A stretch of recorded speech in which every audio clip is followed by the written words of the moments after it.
Buongiorno a tutti ragazzi, anche se il nostro Sole è nella sua fase di attività minima, una raffica di vento solare sta viaggiando verso la nostra Terra da un buco aperto nella corona ieri, quindi il fenomeno è moderato. Gli unici effetti potrebbero essere albe spettacolari a latitudini inconsuete, quindi non è il nostro caso. Quindi diciamo che ieri si è aperto questo buco nel Sole e ha espulso questa massa che sta viaggiando verso di noi. Quindi tra oggi e domani ci sarà questa tempesta solare che è di entità moderata, cioè significa che si potrebbero avere, che ne so, problemi con i GPS, internet, diciamo comunicazione radio, lo sovraccarico alle linee elettriche, ma non dovrebbero effettuarsi il blackout, diciamo. Quindi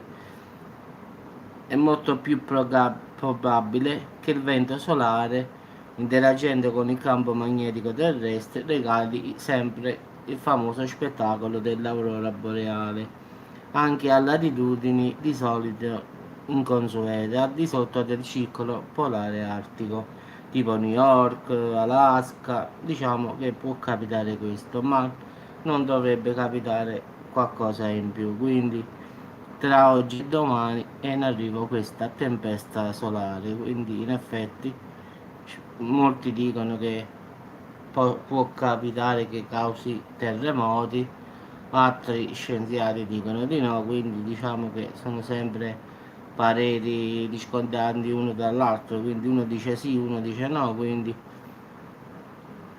non si sa mai se è vero o no, quindi rimane, non credo che, anche se potrebbe influire il campo magnetico e dare luogo a scosse, penso io, come dicono in tanti, però purtroppo ci sta pure chi dice no, che non può essere. Quindi vabbè, vedremo tra oggi e domani che succederà.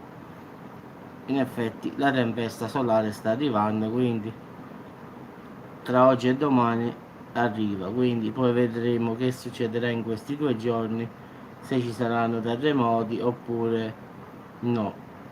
Quindi ragazzi, vi auguro una buona giornata. Vi ripeto, è diciamo è moderata, quindi non succederà nulla a noi, a parte può saltare qualche GPS, internet non andrà tanto bene, dicono blackout non ce ne avranno, però al massimo può succedere questo, ma nulla di più. Quindi ragazzi, vi auguro una buona giornata e ci sentiamo sempre al prossimo video. Ciao ragazzi.